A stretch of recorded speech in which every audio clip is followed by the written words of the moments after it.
JS কুকিংয়ে সবাইকে স্বাগত। আমি ঝুম্পা বলছি। আমি আর একটা নতুন একটা হেলদি রেসিপি নিয়ে আসলাম। তার জন্য দিয়ে দিলাম কড়াইটার মধ্যে একটু আমি জল দিয়ে জলটাকে ফুটিয়ে তার মধ্যে 250 গ্রাম পালং শাকের পাতা, একটু মটরশুঁটি, একটু লবণ দিয়ে 3 মিনিট মতো এটাকে আমি ভাপিয়ে নেব। ভাপিয়ে নিয়ে বেশিক্ষণ না, এটা 3 মিনিট মতো থাকবে, বেশি কিন্তু সিদ্ধ হবে না। ভাপানো হয়ে গেলে 3 মিনিট রাখার পর এটাকে আমি জলটাকে কিন্তু একটু ঝরিয়ে দেব। জলটা ঝরানো একটা আমি নেটের মধ্যে আমি এটাকে ঢেলে দিলাম। ঢেলে দিয়ে আমি জলটাকে ঝরিয়ে দিলাম। ঝরিয়ে এটার কালারটা অ্যাজ ইট ইজ রাখার জন্য এখানে এর উপর থেকে আমি দিয়ে দেবো একটু ঠান্ডা জল। ঠান্ডা জল দিয়ে দিলাম। দেওয়ার পর এটাকে ভালো করে জলটাকে চিপে নিয়ে এটাকে একটা মিক্সিং জারে এটাকে দিয়ে এটাকে আমি পেস্ট করে নেব। তারপরে আমি একটা কড়াই বসিয়ে দেবো, আবারও বসিয়ে দিয়ে এর মধ্যে আমি দিয়ে দেবো 2 চামচ ঘি। ঘিটাকে একটু গলে গেলেই এর মধ্যে আস্তে আস্তে করে আমি অ্যাড করব 1 চামচ দিয়ে দিলাম জিরে ফোড়ন। এই জিরে ফোড়ন দিলাম আর একটু দেব এখানে 3টে কাঁচা লঙ্কা কুচি। ঝালটা আপনারা আপনাদের চয়েস হিসাবে দেবেন, যে যেরকম ঝাল খান সেইভাবে দেবেন। আর 1 চামচ আদা গ্রেটারে গ্রেট করে আমি এখানে দিলাম। এটা কিন্তু পেস্ট করে দেওয়ার দরকার নেই আদাটা।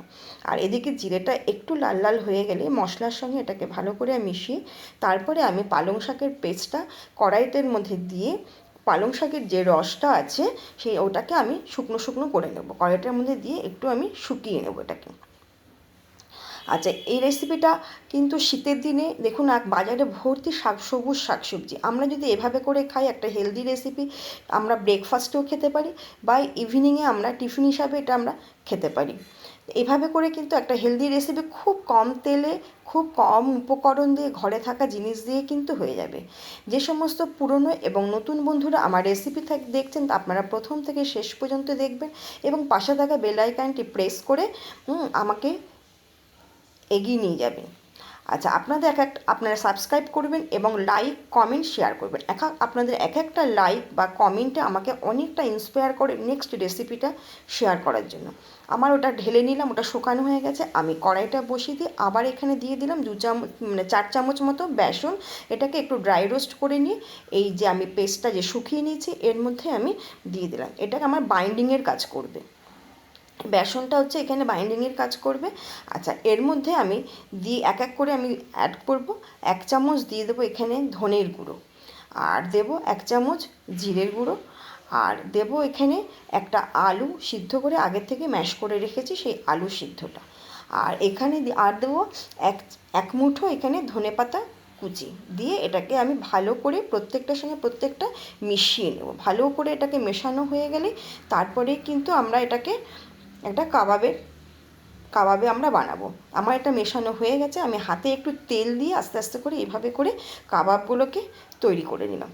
এটা কিন্তু শ্যালো ফ্রাই হবে, খুব কম তেল দিয়ে রান্না হবে। তাই আমরা এভাবে করে আমরা যে কোনো বয়স, ছোটো থেকে বড়, প্রত্যেকেই কিন্তু এই রেসিপিটা আমরা খেতে পারি এবং খুব স্বাস্থ্যকর একটা রেসিপি। দেখুন, আমরা হাতে এইভাবে করে আমি কাবাবগুলোকে তৈরি করে নিলাম। এক একটা করে এভাবে তৈরি করতে এটা কিন্তু খুব বেশি সময় লাগে না, খুব কম সময়ে এটা কিন্তু হয়ে যায়। আচ্ছা, এভাবে করে কাবাবগুলো প্রত্যেকটা আপনারা তৈরি করে নেবেন। তৈরি করে নিয়ে একটু হাতে তেল মাখিয়ে নিলে কী হবে, তাহলে আর এটা হাতে লেগে যাবে না। আমার কিন্তু কাবাব এভাবে করে আমি সব কটা তৈরি করে নিলাম। এবার এটাকে একটু সুন্দর দেখার জন্য বা গার্নিশিংয়ের জন্য আমি এখানে উপর থেকে একটা করে কাজু আমি দিয়ে দিলাম। দিয়ে এইবার একটা ফ্রাই প্যান আমি ওভেনে বসাবো। বসিয়ে ফ্রাই প্যানটা বসানোর পর একটু গরম হলে আমি এখানে একটু তেল দিয়ে দেবো। এটা কিন্তু শ্যালো ফ্রাই হবে, খুব ডিপ ফ্রাই হবে না। তার জন্য অল্প 4-5 চামচ তেল দিয়ে এটাকে ভালো করে এটাকে হিট করে মাখিয়ে নিয়ে তারপরে এক একটা করে কাবাব আমি এর মধ্যে দেব। দিয়ে আস্তে আস্তে করে মিডিয়াম ফ্লেমে এটাকে কিন্তু আমি তৈরি করে নেব। আমি কিন্তু এভাবে করেই প্রত্যেকটা আমি দিয়ে দিলাম। এটা কিন্তু হতে এখানে খুব বেশি হলে 10 মিনিট সময় লাগবে, বেশি কিন্তু সময় লাগবে না। এটা একটু চেপে চেপে করে মিডিয়াম ফ্লেমে আস্তে আস্তে করে ভেজে নিলে এটা কিন্তু অসম্ভব সুন্দর খেতে লাগে। এটা একটা নিরামিষ রেসিপি, এর মধ্যে কোনো পেঁয়াজ রসুনও নেই। এটা নিরামিষের দিনও খেতে পারেন বা যে কোনো দিন আপনারা এটাকে ট্রাই করতে পারেন। আচ্ছা, এইভাবে করে আপনারা প্রত্যেকে এই রেসিপিটা করে নেবেন, দেখবেন অত্যন্ত এটা স্বাস্থ্যকর এবং সুস্বাদু একটা রেসিপি। তা আপনারা অবশ্যই লাইক, কমেন্ট, শেয়ার এবং সাবস্ক্রাইব করবেন এবং পাশে থাকা বেল আইকনটি প্রেস করবেন। প্রেস করলে কী হবে, তাহলে আমি পরেই যে রান্নাগুলো আমি দেবো প্রত্যেকটা রান্নার নোটিফিকেশান আপনাদের কাছে সবার প্রথমে পৌঁছে যাবে। আমি দেখুন এই এক পিঠ হয়ে গেছে, আমি এটাকে আর একটা করে আবার সব কটাকে উল্টিয়ে দিলাম। এভাবে করে উল্টিয়ে দিলাম, উল্টিয়ে দিয়ে এবার